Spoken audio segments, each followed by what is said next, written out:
views and opinions expressed in this program are those of the participants and do not necessarily reflect the views of BronxNet or the program underwriters. Hi everyone, welcome to another episode of Mission BX, the show that explores the wonderful work being done by nonprofits here in the Bronx. Today we're visiting with Grace Outreach, only we're not in Grace Outreach's office. Instead, thanks to Roberto Marucci, we're here at CrossFit Sobro, which is a wonderful place, and we're learning about a unique fundraising idea that Grace Outreach has been using for a number of years. So this is going to be a really fun show, and thanks for watching.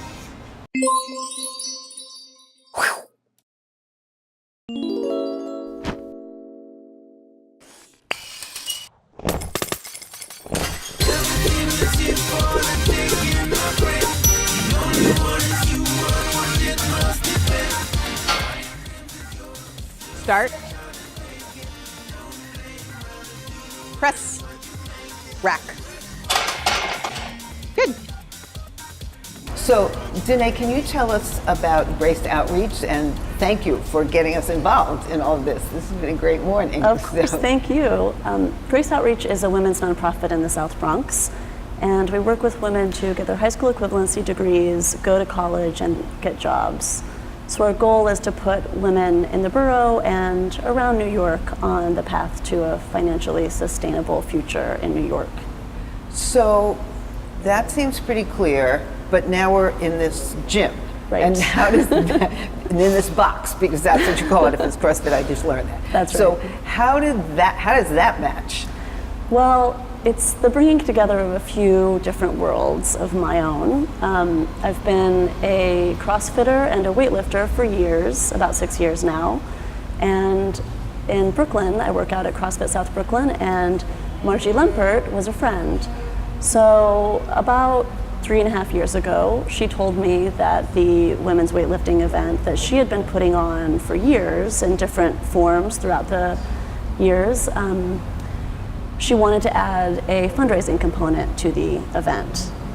And at the time, I was running the college program at Grace Outreach, and I was working with a lot of women who were getting ready to go to college, excited about college, but then they didn't have financial aid to attend college because they were DACA, undocumented, or had lost their financial aid through predatory for-profit colleges. So I was trying to find ways to fundraise for this particular need of the women at Grace Outreach, and it was just serendipitous. Margie started talking to me about wanting to raise money. I knew that I wanted to raise money for this thing, and then started presenting this idea along with a few other things to her, so it didn't seem that I was only trying to push my own cause. And then we just put together this idea for a scholarship that would send undocumented women to college. So, and now we enter CK. So Yes. how did you get involved with this great idea? I was actually playing for a soccer team called South Bronx United, and they knew that I wanted to go to college. So they directed me to Grace Outreach. But then when I got there, it was like, I told them my situation and everything, and they were like, don't worry, because we can get you there, right? So then like I was doing the college prep program, and it was a very good program. It was a very good program. And if I hadn't done that program, I wouldn't even pass the college entrance exam. So I'm really glad that I did the program, so yeah. And you got a scholarship. Yes, I did. I was surprised that I got it, but I'm really happy that I got it, because without the scholarship, I wouldn't be able to go to school. So the scholarship was like, so they knew that I was undocumented, right? So they had the scholarship. So they offered me the scholarship, and they paid a portion of my tuition, which was the most of my tuition. I only had to find like a little difference, which was kind of relieving for me and my mom, because we didn't have it like that. You know, we came here, our situation was crazy. So yeah, that's a great story. So where are you going to college? Oh, I graduated from Bob Manhattan Community College, BMCC, with Right. a associates in business management. Now I'm going to Lehman, and I'm doing a bachelor's in business admin. Good for you. That's great. That is such a wonderful success story for Grace Outreach. And TK was the first woman to graduate with her associate's degree. So far, we've graduated 3 women with associate's degrees, and all of them are in 4-year colleges. And we started off paying 70% of their tuition, and then realized that that still left a little bit too much of a burden, so now we pay 80% of their tuition. That is amazing. And so are there women who are at Grace Outreach who are also competing Yes. in the event? Including myself. So we thought it was important that Grace Outreach had a buy-in, not only in terms of the fundraiser and doing that kind of work, but in competing. And as you'll hear from Margie, the Iron Maidens Open is not restricted to professional weightlifters. Women of all types compete. So the first year I offered 4 spaces to Grace Outreach lifters, and we started training together. So been to one of our former college program students, now teachers, has competed. Darian has competed, Nicola.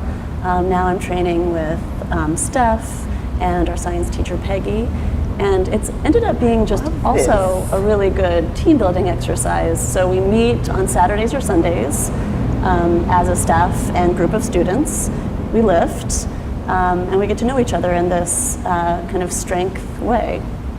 This is somehow the perfect thing to be doing right now. I can't think of anything better than training, helping women get an education and training them to be strong.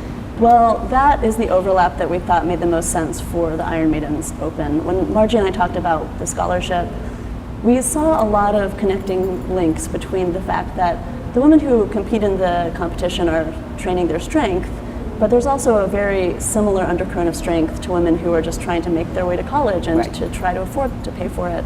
Right. And so, you know, we've raised at this point $65,000 in the last 2 years. Our goal this year is to raise $40,000, and that is a combined effort of all of the lifters using CrowdRise and asking their friends. That was my question. Yeah, how does that work? We use CrowdRise, and all of our lifters participate in raising money, and they reach out to their networks and say, I'm raising money to send women to college, and there's just been a really resounding agreement that this is an important cause to donate to. So you have not only this event going on, but you also have your gala coming up next week. and that's so, right. So there's a lot. So it's been great to have you. It's been really fun to plan this, and it's been great to have everybody here. And I didn't realize that you were raising that kind of money. So if we succeed in our goal this year, we will have raised over $100,000 for undocumented women in the last 3 years. And everybody's invited to come out. The day of the meet is really fun. So we have 60 lifters competing. It's all day. We give prizes to the women who raise the most in their weight class, or who lift the most in their weight class, and then the women who raise the most. And the prizes come from women-owned businesses. And then women-owned businesses serve treats. Cafe Grumpy is one of our big supporters throughout the day. They serve coffee. So it's a really fun day. I hope you'll come. How could I not come now? I mean, who knows? By next year, maybe you'll be lifting. Maybe I'll be lifting. So thank you. This has really been wonderful. Yeah, for all of us, it's been wonderful. Yeah. Thank you. From the north to the south to the west to the east, we are expanding our services and upgrading technology at Lehman College. And now, Bronxites have an innovative media production facility in the East Bronx at Mercy College in the Hutch Metro Center.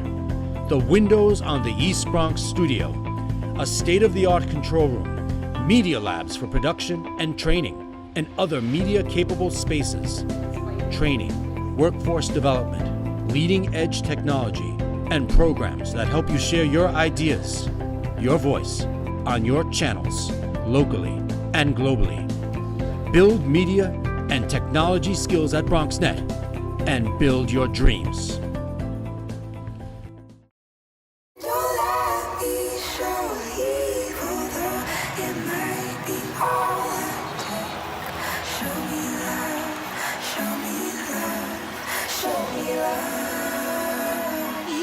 I got a crick in my neck, limp in my step, cramping in my muscles every time I try to flex.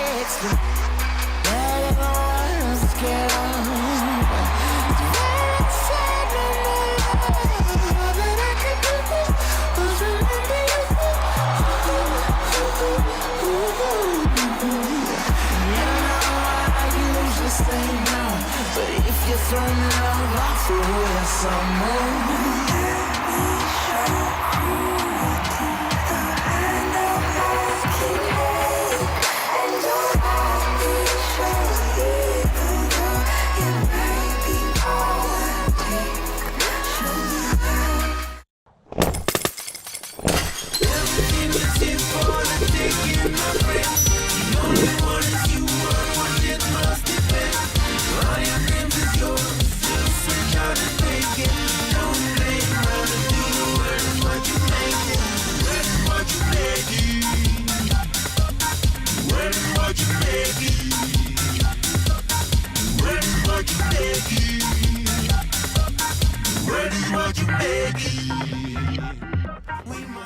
So most important is that when she squats down at the bottom of the squat, the crease of her hips is below the top of her knee.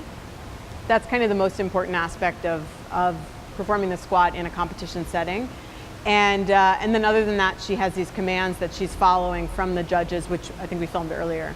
So Francine, you want to set up? So she's going to go ahead and set up with the bar on her back as she is comfortable. Unrack the bar, walk it out. She'd wait for a command from the judge, in this case it's start, and then she'll go ahead and squat, and you can watch that her hips go well below the top of her knee. Start.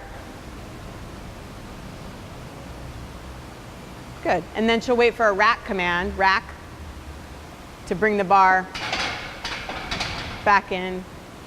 From my eyes, that would be a successful lift. She would get a white light from me. What Francine's doing right now is a competition bench press where she's relying on the judge to give her commands through the movement.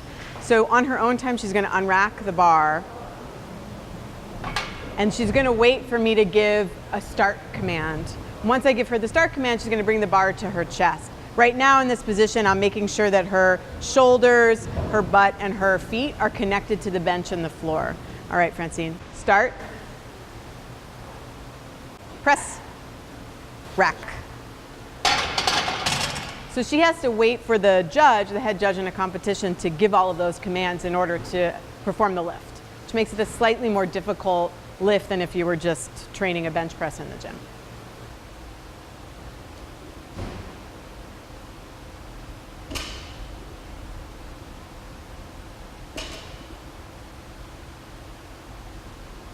Good, okay. So Bintu just performed a deadlift, which is the third lift that's contested in Iron Maidens or in a powerlifting meet. And she's trying to pick up as much weight as she can off the floor. So when she sets up, go ahead and set up. She sets herself up, and she is just going to simply pick the bar up off the floor. So go ahead and do that, Bintu. And the judges are looking for her to finish standing up straight, just as she is. Her hips are open, her knees are straight, and the bar is just hanging from her arms. And then she'll get a down command, down, and she places the bar back down on the floor. We don't want her to drop the bar from the hips, otherwise it would be considered a mislift. So it's a very simple lift, but it's probably the lift that you move the most weight with. It's the hardest in terms of total poundage. So it's the last lift that's contested in a powerlifting meet.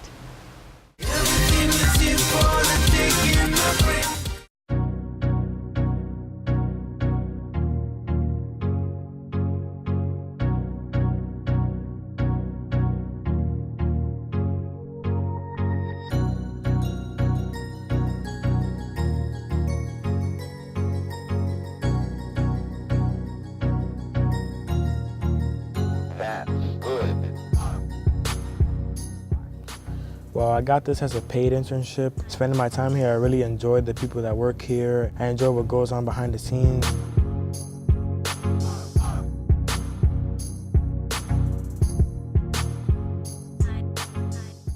So far, I've learned how to operate a camera, how to host. I learned how to control audio.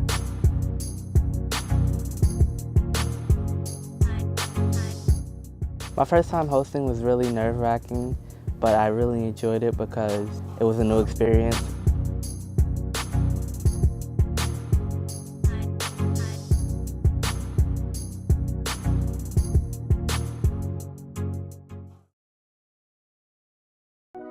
Chiru has no choice. She and millions like her must walk miles every day for dirty water.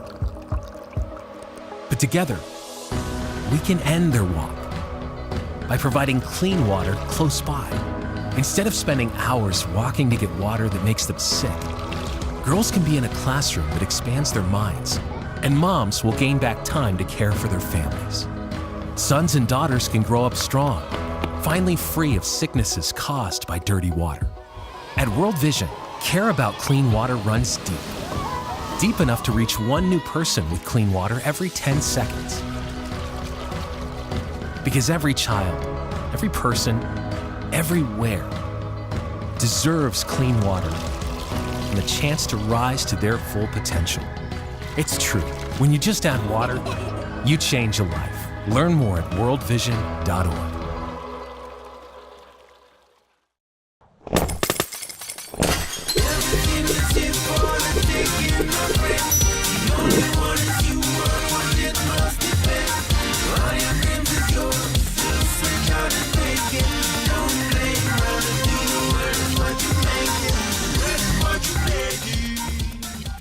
Thank you for doing this. This is very exciting to see. We haven't been in an environment like this. I love this. So maybe let's start with you, because Sure. I know that you are the director of the meet. So can you tell us what this is all about? Yeah, sure. So this is a competition called Iron Maidens Raw Open, which is a powerlifting meet for women only, which there are very few of. I mean, I don't know of any really in the Northeast where it's entirely women who are competing. Usually they're mixed, men and women. And so Iron Maidens Raw Open, this is the 4th year that we've been running this event. Although in previous years we kind of did smaller versions of it just for a small community. And then 4 years ago, I kind of relaunched and re-envisioned the event to make it a bigger event and open to all kinds of, and really women from anywhere. So since then it's kind of grown, and we have women this year coming from as far away as Colorado. In the past we've had Canadians come and Californians come, and then most women are from the Northeast and from the 5 boroughs. How many do you get? We have 60 competitors that we cap it at. Otherwise it would be too long of a day. Right. As it is, it's a really long day. So so we have 60 competitors and that are contesting 3 lifts. There's the back squat, the bench press, and the deadlift, which are the 3 lifts that they're contesting. Okay. And how did you get involved in it? Because you had we were talking before, and you had a whole other life. Yeah. I had a whole life from kind of in the arts. I worked in the nonprofit arts for a long time.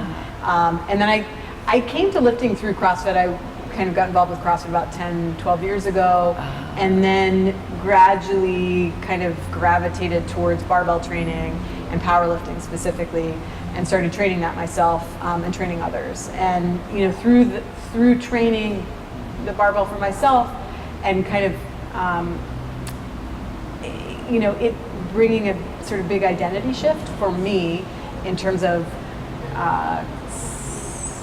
finding strength in myself that I didn't know was there, and seeing myself differently than I ever had before, particularly as somebody who was mostly in the arts and not super athletic.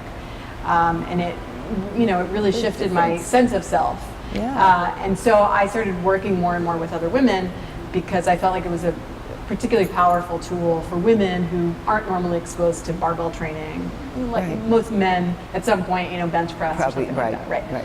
So I started training women specifically, and then from that grew this competition. And I just have to ask you about your mother. Oh yeah.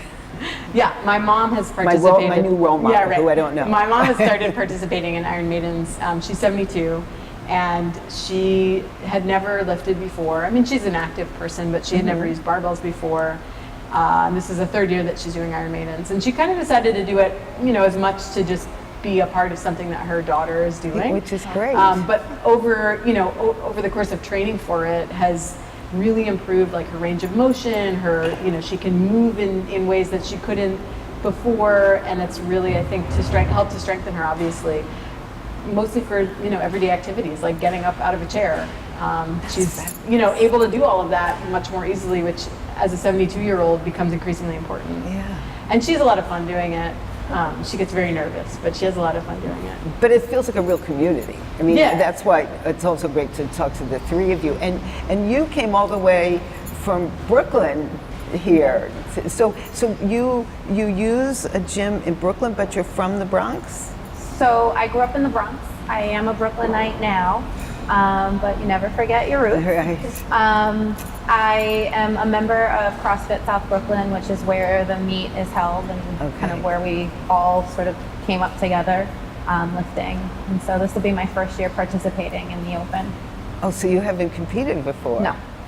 And how Not long? as a powerlifter. Not as a powerlifter. She's competed in another barbell sport, Olympic lifting, yeah. So how long have you been powerlifting? I guess it's been about 4 years since I started doing barbell training in general, and much like Margie, I found it through CrossFit, and just fell in love with it and love doing the lifts. It's great. It was great to watch it. It was every time you would say bench or whatever it was, I would think, oh my God, she's going to drop it on herself. Because looking at it when you don't do it, it's scary. Right. And you, with the Team Massive, so you need to tell us what you deadlifted last time. The last time I didn't train for it. I was just lifting hundreds of pounds of things. I did train for the meet, but I didn't train lifting 300 pounds. So last year I deadlifted 300 pounds. I have to ask this.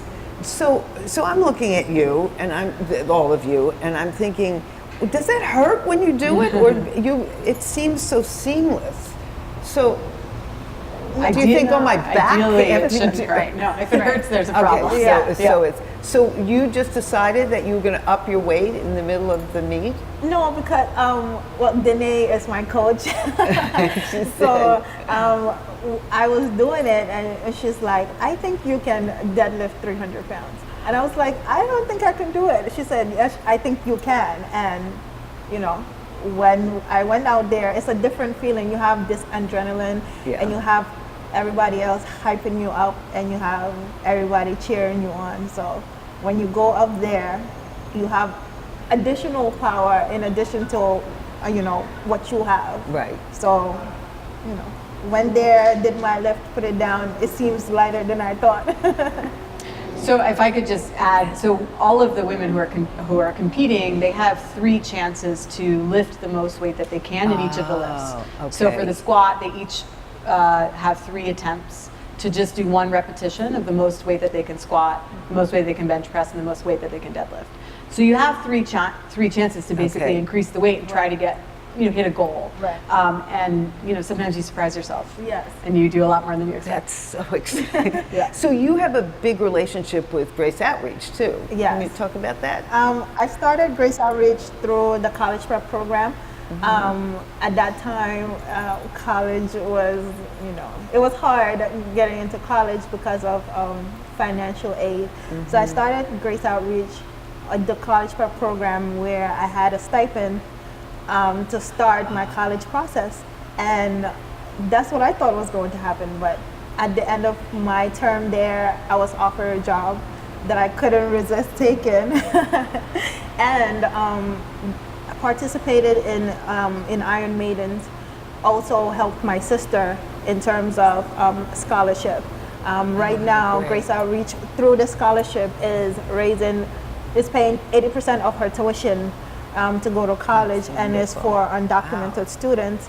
So as of right, it's something special to me because it's helping my sister, keep getting her education, and other students who are unfortunate when it comes to financial aid. Yeah. Well, it's been great to meet all of you, and this has been really fun to watch what you're doing and to hear about the start of this. So thank you very, very much for doing this. Thanks for having us. Thank you. Appreciate it. Thank you. So that's all the time we have for today. I hope you enjoyed having this visit at CrossFit Sobro and learning all about Grace Outreach and their wonderful and inventive fundraiser. If you missed any part of this or want to see any of our other shows, just go to BronxNet TV and look for Mission BX. And I'll be back next month to look at some other wonderful nonprofits doing great work here in the Bronx.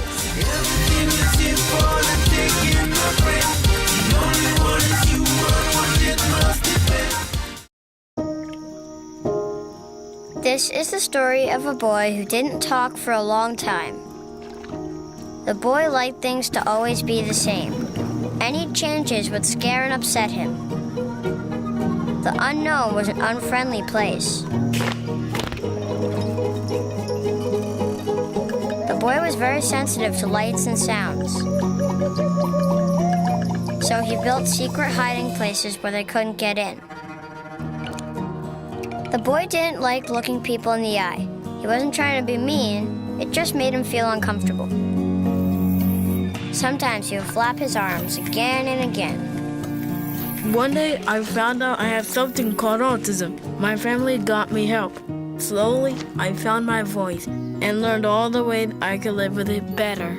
Early intervention can make a lifetime of difference. Learn the signs at autismspeaks.org.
We are there, day one, with baby names and a gift that lasts a lifetime.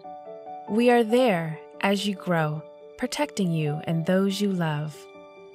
We are there when you get your first job, helping you to save for the future. We are there when you marry your sweetheart to help secure your new life together. We are there if the unexpected happens, to help you see life from a new perspective. We are there when you start your next chapter to make sure you get off to a great start. And we are there when you lose your soulmate to help make sure you will be all right. We are with you through life's journey. Social Security, securing today and tomorrow. Get to know us and see what you can do online at socialsecurity.gov. This video produced at U.S. taxpayer expense.